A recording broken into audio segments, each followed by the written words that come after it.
A group championing the cause of fisher folk is dumbfounded with an order from the Department of Agriculture seeking to import more fish. The order comes at a time when the fishing season is closed.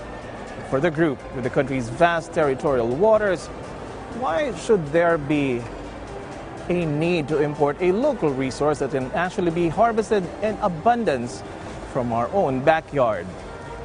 Hazel Padilla reports.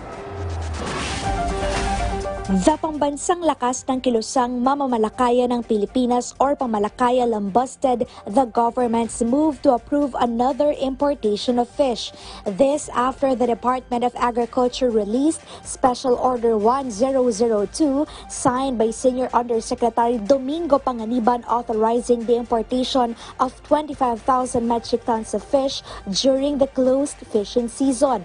This includes round scad, big eye, mackerel, bonito, and moonfish, but a fisher folk group said a fish supply shortage is impossible due to our incredibly long coastline and vast seas. They worry it will kill the livelihood of small fisher folk with the relatively cheap imported fish whose prices are lower than the local catch. Dahil bagsak ang presyo ng imported, bagsak din yung bilihan, no?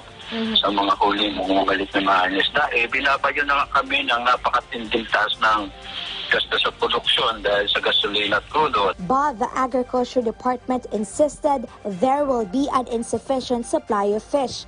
Starting November until the last day of January 2023, a fishing ban is on and commercial vessels are not allowed to catch fish in the northeastern part of Palawan.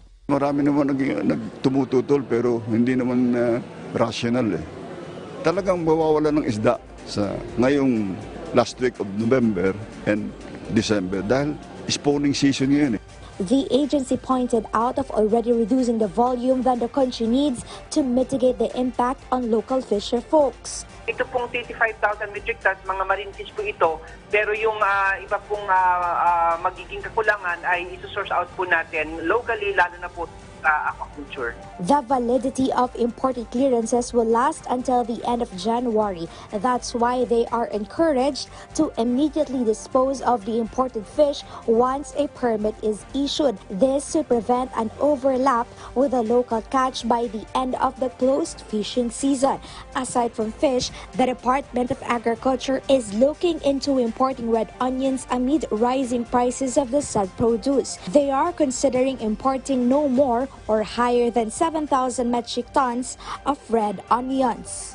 I call at the Bureau of Plant Industry to take a survey and see what can be done for the President to agree or disagree and whether we have to import or not. But this should be urgent. We have to, because if there are shortfalls, then we have. If not, if no shortfalls, then we shall not. Hazel Padilla for The Nation.